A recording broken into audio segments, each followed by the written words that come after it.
Bienvenidos, esto es el Tax Rap, hoy con una sección bastante particular y es que le vamos a hacer preguntas a la IA, a la inteligencia artificial. Esto por iniciativa de la juventud de nuestra firma. Nos acompaña en el día de hoy el doctor David, que acaba de llegar de la Florida de ganar su concurso en el Tax Mood. Bueno, no el concurso, el mejor escrito, ¿cierto? Segundo lugar en el concurso y primer lugar en el escrito del Tax Mood. Felicitaciones. Así es, doctor, mil gracias por la invitación. Un orgullo estar sentado en esta mesa por la cual han pasado grandes mentes del derecho tributario y por conversar con usted siempre será... Uy, David, no, el honor es nuestro. David, abogado de la Universidad Externado de Colombia. Nos acompaña Sebastián, abogado de la Universidad Externado de Colombia, especialista en Derecho Tributario, los dos eximidos de preparatorios. ¿Sí? ¿Este es el grupo de los eximidos? Así es. Bueno, muy bien. Vamos a hablar con la IA, vamos a preguntarle a la IA. Vamos a hacer el ejercicio a propósito, digamos, del estado de excepción. Vamos a hacer ejercicios con el... conmoción interior, con el estado de conmoción interior. Vamos a hacer otro ejercicio con tipos penales y quizás después hacemos otro ejercicio con el impuesto de timbre. Entonces, ¿quién quiere empezar? Adelante. Bueno, David, adelante. Muchas gracias por la oportunidad, doctor. Bueno, en ese sentido, pues me gustaría hacer, digamos que unas precisiones respecto al método que utilizamos pues para este ejercicio. En primer lugar, pues alimentamos la IA con documentos importantes para que tuviera un contexto para dar respuestas plenas. Aún de todos modos, pues hace falta bastante para que sean respuestas pues completas y digamos que jurídicamente utilizables. Y pues digamos que me gustaría iniciar con la pregunta pues más sencilla y más básica que le realizamos a la IA, y es básicamente en pos de qué decreto se decretó el estado de excepción y cuántos decretos legislativos se expidieron en vigencia del estado de conmoción interna del Catatumbo. Aquí digamos que observamos algo muy particular y es un error que replican varias fuentes, y es que se confunde este estado de excepción del decreto 062 del 24 de enero de 2025 con el estado de excepción que se decretó en vigencia del gobierno Santos en el año 2013. Entonces la inteligencia artificial tiende a confundir estos dos estados de excepción y, por ejemplo, uno de los últimos artículos del Colombiano cae en el error de confundir los decretos legislativos del año 2013 con los del año 2025. A la pregunta de cuántos ¿2013? decretos... Sí. Ok. A la pregunta de cuántos decretos legislativos se expidieron en vigencia del estado de conmoción del Catatumbo, ChatGPT nos da una respuesta que pues es, digamos que deficiente, en el sentido de que nos dice que son 11 decretos legislativos los que se expidieron en vigencia de este estado de conmoción interna, lo cual se acopla más al estado de conmoción interna del año 2013. Como le comento, doctor... O sea, esos eran datos en realidad del año 2013. Así es. Y eso tiene una razón de ser, y es que la inteligencia artificial pues tiene varias metodologías para alimentarse, Sí. pero una puede ser supervisada y la otra sin supervisión. Entonces, cuando es sin supervisión, ella trata de adaptarse a preguntas que tengan similitud con circunstancias anteriores. Entonces seguramente tomó la información que existía del año 2013 para dar una respuesta en relación con el estado de excepción de este año. Y lastimosamente nos damos cuenta de que el uso de estas herramientas, por más valiosas que sean, pues puede llevar a cometer errores, como lo cometió el colombiano, diciendo que son 11 estados de conmoción interna, 11 decretos legislativos, cuando realmente son 21. Nosotros utilizamos tanto ChatGPT como Perplexity como fuentes, y pues ambos incurren en el mismo error. Nos comenta que son 11 decretos legislativos cuando realmente son 21. Entonces, digamos que por lo mismo fue necesario nutrir a la inteligencia artificial con los decretos mismos para que nos diera la respuesta correcta, que es pues 21 decretos legislativos. Muy bien, eso quiere decir que todavía la inteligencia artificial no reemplaza a los Está lejos todavía. Respetados togados de la Universidad Externado de Colombia. Muy Así bien. es, doctor. ¿Cuál es la siguiente pregunta? Listo, doctor. Nosotros continuamos solicitándole los parámetros constitucionales y legales para la declaratoria del estado de conmoción interna. En este sentido, ChatGPT nos ofreció una respuesta que es sí, correcta, pero incompleta, porque nos habla exclusivamente de los requisitos formales que se encuentran en el artículo 313 de la Constitución. pero no nos trae los ¿Cuáles son? En este sentido, los requisitos formales para la expedición de un decreto declarativo de conmoción interna es, en primer lugar, la firma del presidente, de todos sus ministros, una exposición de motivos, es decir, por qué se está decretando ese estado de conmoción interior, una limitación temporal, es decir, cuánto va a durar ese estado de conmoción interna, que máximo pueden ser 90 días, prorrogables por otros 2 periodos de 90 días con autorización del Congreso de la República, el envío de ese decreto de conmoción interna al secretario general de la ONU y al secretario general de la OEA, y el envío oficioso casi, o sea, realmente tiene que hacerlo en el mismo momento en el que se realiza el decreto, a la Corte Constitucional para su revisión. Esos son los requisitos que nos trae El día constitucionalmente. siguiente, digamos, al día siguiente le envía para su revisión. Pero nos estamos olvidando de los requisitos materiales, de los requisitos que vienen más un poco al fondo del asunto. Y es que mediante jurisprudencia, la Corte Constitucional nos ha indicado que ese decreto de conmoción interna, que decreta la conmoción interna, básicamente también tiene que cumplir con unos requisitos materiales, como lo es, por ejemplo, que no sea una crisis conjurable con las funciones policivas normales y, pues, digamos, ordinarias del presidente de la República. A su vez, nos manifiesta que se debe expresar mediante la exposición de unos motivos, digamos que ya más de índole material, es decir, bajo qué hechos se justifica ese estado de conmoción interna, y a su vez nos trae como último requisito, digamos, la aplicación de los principios la aplicación de los principios pues básicamente que haya una explicación plena de los efectos de la conmoción interna. Entonces, digamos que eso nos hizo falta en la respuesta de ChatGPT. Perplexity se acercó un poco más, pero no hace la distinción de que eso viene de la jurisprudencia constitucional, no realmente ni de la ley estatutaria, ni de la Constitución misma, doctor. Muy bien, es decir que en los dos casos, para que la inteligencia artificial pueda aprovecharse en mejor medida, la clave es no solamente quedarse en la pregunta general, sino que quien la está operando esté en la capacidad técnica de hacer las siguientes preguntas para llegar a las premisas que se necesitan. Y darle también un sustrato de información, porque muchas veces cuando no la tiene puede recurrir a información que no es aplicable al caso, que puede ser impreciso, como sucedió con el tema de confundir un decreto de estado de sitio con otro.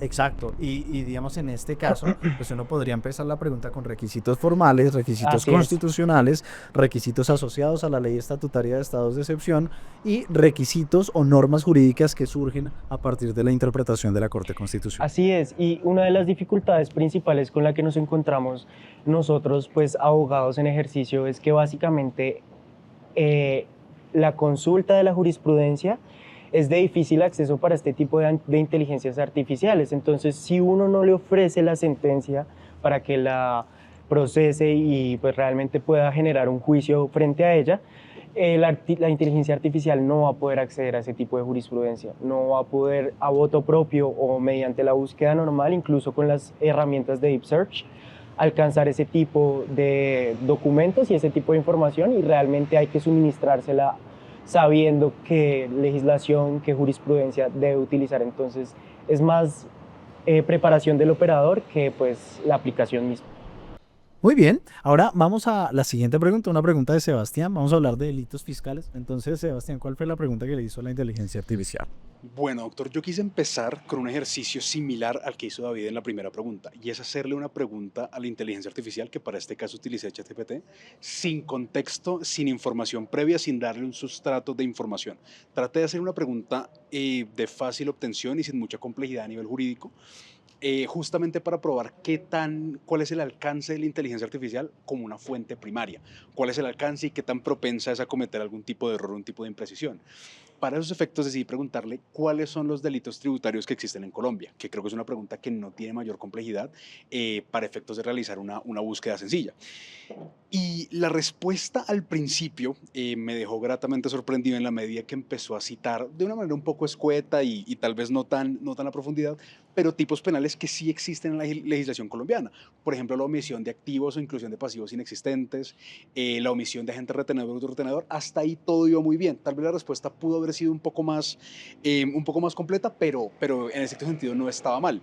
Sin embargo, a medida que iba avanzando la respuesta, me percaté que la inteligencia artificial directamente empezó a inventarse tipos penales que no existen en la legislación colombiana. Por poner un ejemplo, aquí menciona el artículo 434C del Código Penal, una norma que no existe, y dice que consagra el tipo de facilitación de la evasión tributaria. Dice, consiste en que una persona colabore o facilite la evasión tributaria de un tercero.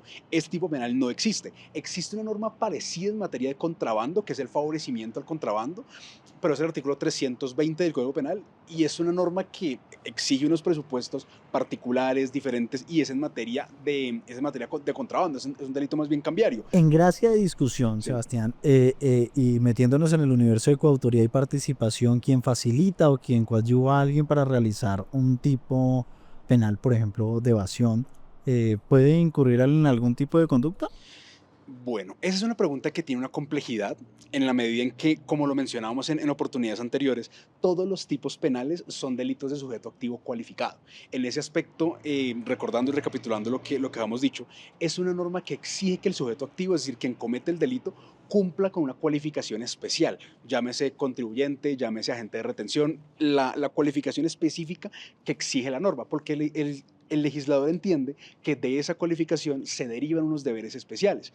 Y eso es importante de cara a la autoría de la participación porque en principio una persona que no cumple con esa cualificación no podría ser coautor y para eso existe el dispositivo de amplificación del tipo penal del interviniente, del extraneus, de esa persona que sin cumplir con la cualificación exigida por el tipo participa materialmente en su ejecución. Entonces, respondiendo concretamente a la pregunta, como coautoría yo lo vería complicado porque entiendo que las personas obligadas o que están vinculadas de alguna manera con obligaciones fiscales las asumen de manera individual. Digamos, en empresas es el representante legal. En casos de agentes de retenciones, la persona o representante legal de la persona jurídica. No se me ocurre a mí un escenario en que esa responsabilidad pueda ser compartida. Entonces me cuesta imaginar un escenario de coautoría. Sin embargo, de un interviniente me parece que puede ser posible. Por ejemplo, podríamos plantear el caso del contador de la compañía. El contador de la compañía en estricto sentido no es la persona que está llamada a responder por las obligaciones fiscales de la empresa. Sin embargo, podría plantearse el caso en el que se demuestre que el contador participó materialmente en la conducta punible y podría amplificarse la responsabilidad penal, pero a través del interviniente, no propiamente de un coautor. Ahora, claro, todo esto, por supuesto, siempre y cuando se estructuren unos hechos, digamos, todo esto, como nos decía nuestro maestro Julio Roberto Pinza, todo esto es un caso, ¿no? Entonces los casos tienen hechos que son particulares y digamos que no existe una regla general y esto, por supuesto, sin perjuicio de los tipos penales que incluyen a los asesores tributarios como sujetos de conductas que pueden eventualmente tener algún tipo de reproche desde la perspectiva penal. Pero continuemos. Entonces, esa es una conducta que se inventa la inteligencia artificial. De ¿Y alguna no otra? Hay varias, pero ¿Cómo cuáles? también me llamó la atención el tema del fraude en la inscripción, que cita como 402A del Código Penal. Dice, se refiere a registrar datos falsos ante la DIAN para obtener beneficios tributarios o para eludir el pago de tributos. Esta conducta nuevamente tampoco existe.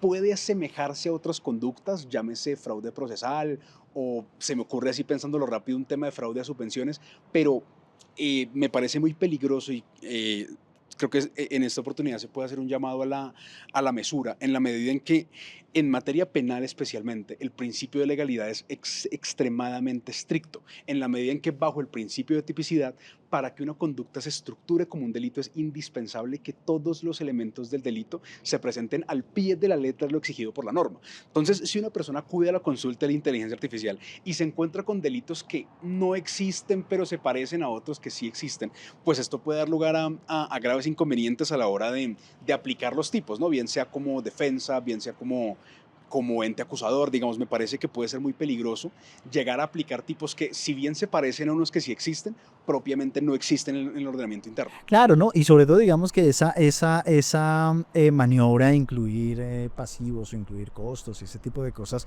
puede en sede administrativa corresponder a una sanción que es la sanción por inexactitud en alguna, digamos, de sus variables, pero no propiamente un delito. En Así materia es. penal sí, pero es un delito distinto, que es el de inclusión de activos y omisión de activos o inclusión de pasivos inexistentes. Pero ese delito lo menciona la inteligencia artificial y lo menciona adecuadamente, incluso citando el referente normativo que sí O corresponde. sea, dice uno correcto y el otro se lo Exacto, inventa. exactamente. Y luego menciona otro delito, que es el fraude en la inscripción, que es un delito que directamente no existe. ¿Y hay otro delito que se inventa la inteligencia artificial?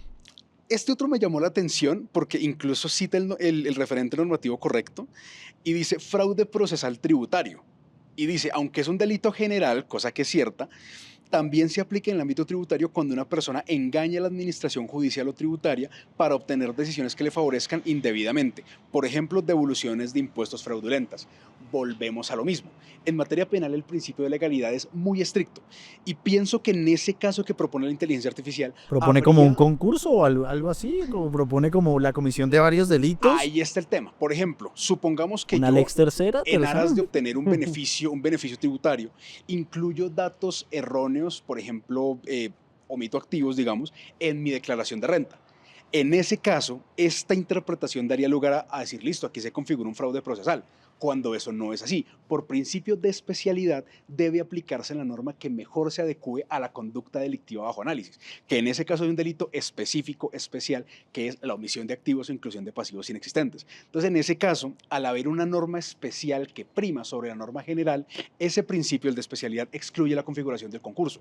Entonces, por más que esta respuesta estricto sensu no sea incorrecta, sí me parece que debe aplicarse con mucho cuidado, porque la inteligencia artificial aparentemente no está teniendo en cuenta ese tipo de principios. Bueno, afortunadamente hasta ahora todavía son los fiscales quienes imputan Así es, ante un juez así es. penal y no lo hace la inteligencia artificial. O sea, mucho cuidado con la inteligencia artificial, Así es. sobre todo en estos lenguajes que son técnicos. Vamos a otra consulta. ¿Qué otra consulta tenemos? Si quieres puedo hacer una, ya que tú Claro que sí, hiciste el claro que anterior sí. 2 veces. Otra pregunta que me La llamó la equidad, atención. la equidad, La equidad, la equidad en la materia forma. tributaria. Me pareció interesante preguntar a raíz de un tema muy importante en esos asuntos y es esa doble dimensión de la responsabilidad. Por un lado, la responsabilidad administrativa del incumplimiento fiscal y por otro lado, la responsabilidad penal que surge del delito. Se me ocurrió preguntarle en qué casos o en qué supuestos un incumplimiento tributario puede tener consecuencias penales. Recordemos que, por ejemplo, presentar una declaración tributaria de manera extemporánea no da lugar a ningún reproche penal, pero sí da lugar a la imposición de una sanción por extemporaneidad a instancias de la administración tributaria. Y quería saber hasta qué punto la inteligencia artificial tenía ese tema en cuenta. Esa distinción. Exactamente. De manera similar a la respuesta anterior, vi que había había respuestas, digamos, en las que sí se adecua, aunque no lo menciona como tal, sí menciona, por ejemplo, el omitir activos o el no presentar la declaración estando obligado a ello puede dar lugar a consecuencias penales, lo cual es cierto. Existe el delito de omisión de activos y existe el delito pues, de fraude fiscal que justamente radica en no presentar la declaración estando obligado a ello. Pero, nuevamente, incluye conductas que en estricto sentido no constituyen una ilicitud a nivel penal. Y me parece que esto es particularmente importante porque un contribuyente, digamos, sin nociones a nivel jurídico, puede acudir a esta consulta y esto puede hacer que entre en pánico. No, Por pues ejemplo, puede lanzarse el quinto piso cuando en realidad no hay lugar a ningún tipo de sanción penal. Por ejemplo, Así es. esta me parece particularmente grave y dice reincidencia. La comisión reiterada de infracciones tributarias también puede llevar a la imposición de sanciones penales, especialmente cuando se demuestra que el contribuyente tiene la intención de eludir sus obligaciones fiscales. Esto no es cierto. La reincidencia por sí sola no es suficiente, no tiene la idoneidad ni la aptitud Así es. para sustentar una Es responsabilidad decir, penal. usted puede presentar extemporáneamente 5, 4, Exactamente. 10 Así es. veces su declaración de impuestos sobre la renta, no por eso usted va a terminar en la cárcel. Los efectos Exactamente. que tendría serían en materia sancionatoria Sancionatoria estrictamente. Estrictamente, por ejemplo, para aplicar el 640, Así es. que es el Correcto. artículo que modula la sanción, Así es. teniendo en cuenta, digámoslo así, el comportamiento del contribuyente durante los 2 o 4 años anteriores a la infracción. Así es. Dependiendo, por supuesto, de si es una infracción que liquida la administración o liquida el contribuyente. Digamos, para esos efectos sí tiene incidencia, ser reincidente o no, pero para aspectos de carácter penal, no. Y del mismo modo, en materia penal, la reincidencia sí tiene sus consecuencias, pero la reincidencia en el incumplimiento estrictamente tributario no puede sustentar en ningún caso una sanción penal, como lo asegura en este caso ChatGPT. Entonces me parece que en ese tipo de casos también hay que ser muy cuidadoso y muy cauteloso con tomar pues sin beneficio de inventario lo que dice la inteligencia Así es. artificial. Claro, muy bien. Incluso porque la misma inteligencia artificial hace la salvedad. Cuando se le preguntan sobre Así temas es. jurídicos, temas constitucionales, materias que pues en realidad son sensibles para la sociedad y para quien consulta, después de otorgar, digamos que la respuesta y todo esto, nos dice, por favor, consulte con un asesor tributario, abogado, sí. con un abogado de su jurisdicción para confirmar esta información. Y es un poco lo que hablábamos y pues que se refleja también en las preguntas que hizo Sebastián, y es que realmente es una herramienta muy poderosa, pero tiene que tener un operador que esté preparado para darle el contexto necesario a esa aplicación. Y pues en temas jurídicos creo que los abogados podríamos caer en esa categoría de operadores Así es. con las condiciones pues para eso. Muy bien, digamos que hay una utilidad en la inteligencia artificial. Por Este ejercicio supuesto, por lo hemos supuesto. venido haciendo también en nuestra cátedra de Hacienda Pública. Advertimos que hay un margen de error y por eso hay que tener mucho cuidado. Así es. Vamos a hacer una pausa, les voy a contar por qué. Acabo de ver que está esperándonos el doctor Julio Pisa, está también el doctor Roberto Insignares, está la doctora Olga Lucía González, está el doctor Javier Blel, la doctora Carolina Martínez, doctor Juan Carlos Upegui, todos nos están esperando para que hagamos una promoción de nuestra maestría que empieza el próximo 31 de julio. Hacemos una pausa en esta nueva sección del Tax Trap, es hablando y preguntándole a la inteligencia artificial, y ahora regresamos porque hay unas preguntas muy interesantes Claro que sí. a propósito del impuesto de timbre. Yo no sé qué va a pasar en Spotify en este punto, es posible que continúe, pero ustedes sí van a tener una pausa. Gracias, Y ya ahora doctor. regresamos. Claro que sí. Este es el Muchas Tax Rap gracias. desde la Universidad Externada de Colombia.